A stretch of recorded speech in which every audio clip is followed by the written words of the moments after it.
Hello, my name is Andrew Collins and I'm a Telly Addict. Right, brave new world. As of last Thursday, you now need a TV licence to watch BBC programmes even if you're not watching them on TV. Which is to say, you need to click on I have a TV licence before you can watch the iPlayer. But how can they be sure you have? They can't. But why would you not want to when the BBC gives you this?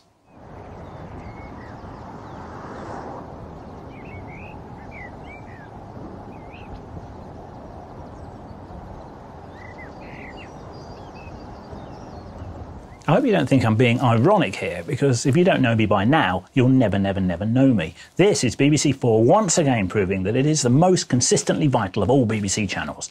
Never mind all those music documentaries in which wizened bassists remember what it was like to be on a bus. This is actually it.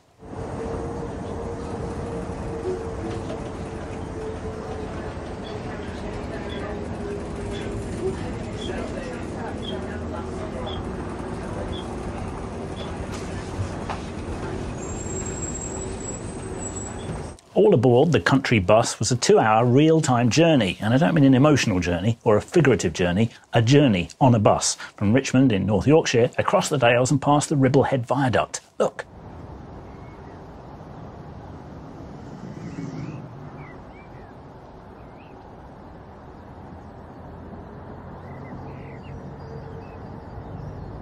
It's no surprise to learn that it was the Norwegians who patented slow TV, showing a 7-hour train journey in 2009. But I warn you, if you think you can put this on in the background, you'll quickly be sucked in. Look, we've been there, Reg.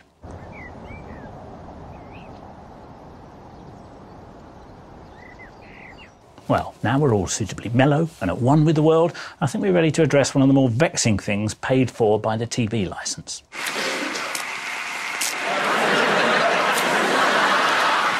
It's 60 years since the BBC first broadcast Hancock's Half Hour without actually recording or keeping any of them for the best part of 4 series. To atone for this catastrophic error, the BBC is celebrating the sitcom by A, commissioning some new pilots, which is what it should be doing anyway, B, re-recording some old scripts, which at least has some archival value, C, rebooting some old favourites to demonstrate a bankruptcy of ideas, and D, most confusingly, this.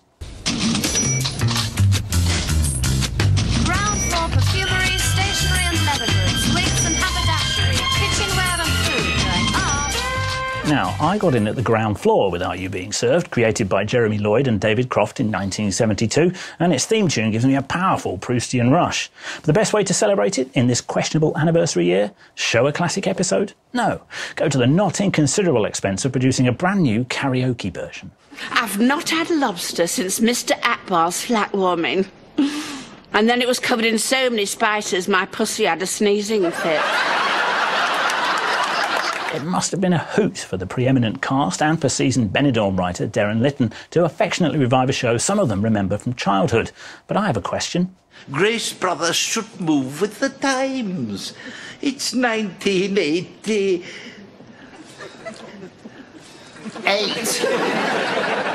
Thank you. Why is this surplus episode set in 1988? The show ended in 1985. It's not as if morals and prejudices changed that much in 3 years. And frankly, Grace Brothers' department store was always frozen in Edwardian England. The time shift just created problems that required exposition to fix. Young Mr. Grace is very keen to drag the first floor into the 80s. A reasonable request, considering we're almost in the 90s. There's no doubting the acrobatic skill of some of the double entendre, although you might want to cover the parrot's cage now. I can assure you, a ship needs a captain at the wheel. Why have cabin boys running around when you can have a deck covered in seamen?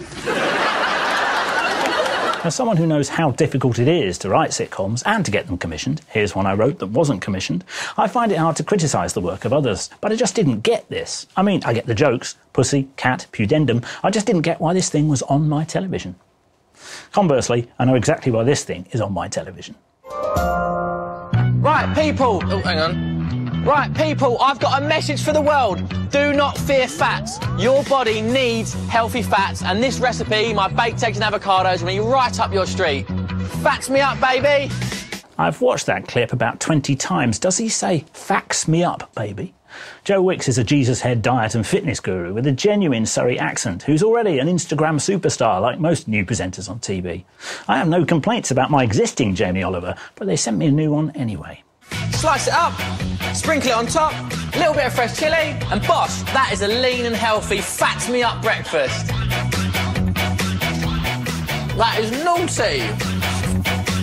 I think he's saying fats me up, which makes less sense than facts me up.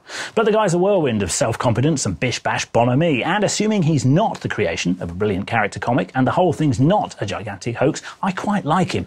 In small portions. I call the bathroom scales the sad step. So many times I've seen people stand on it. His high-intensity interval training, TM, requires lots of breaks, and so, from him to I. Now, who remembers Peter Moffat's excellent 5 episodes of a 5 nights crime drama, Criminal Justice, from 2008? Well, it's going to ruin your experience of watching this.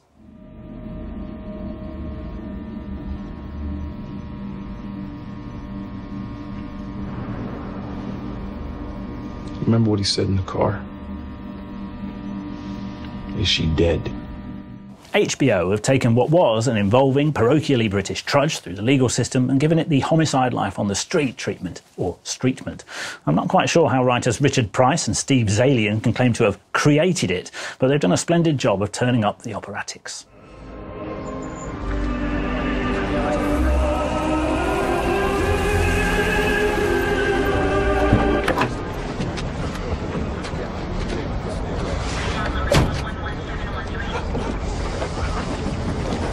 Where do you think you're going? Detective box, son. Sorry, boss. It's been intelligently recast with Riz Ahmed as the accused, Bill Camp as the detective, and John Turturro as the lawyer. It gripped audiences on HBO, almost tripling its numbers over 8 weeks, with a whodunit based on one seemingly innocent rube's increasingly poor decisions. In a nutshell, he borrows his dad's cab,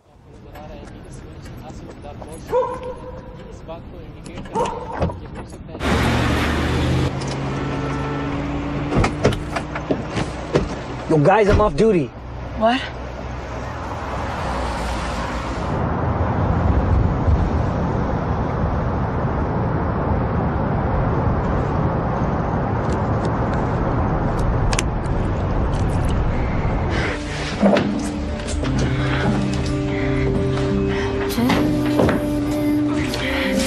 Just watch this series, even if you do remember how Criminal Justice came out in 2008. Come on, you remember. It was when that... Thank you, driver. Thank you. I know.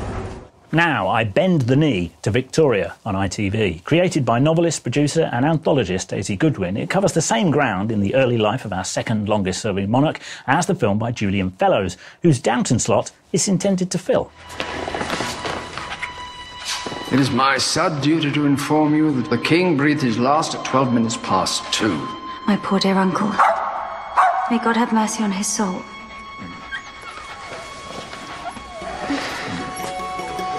Your Majesty. They've even got a dog.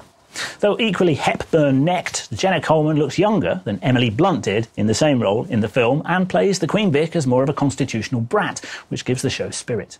In Rufus Sewell, they have a leading man whose every facial movement is a reason to tune in. I hear her tongue is too big for her mouth. Nonsense. I have seen the Queen and she is perfectly formed. So, William, why the long face? Oh, I'm tired of governing. So I could just retire to Brocket Hall, contemplate the rooks. I could personally do without the below-stairs soap opera, but understand why, on a Sunday night, that it's there. I hate to ruin it for you, but it's not a documentary. Mills and Boon liberties have been taken, and her inappropriate relationship with the PM is pushed centre stage. I want to dance with you.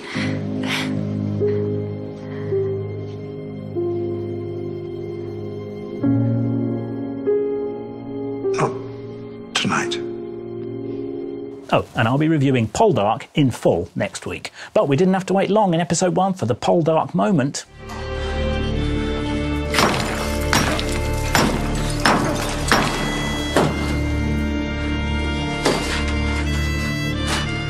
Naughty!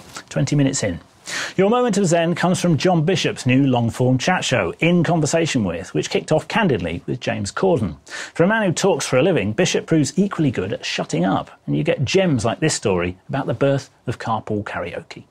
We talked a lot about this, and we talked about LA, and the thing that people talk about in LA is the carpool lane, and then I can remember it just came, we went carpool karaoke, and we were like, oh, that's it.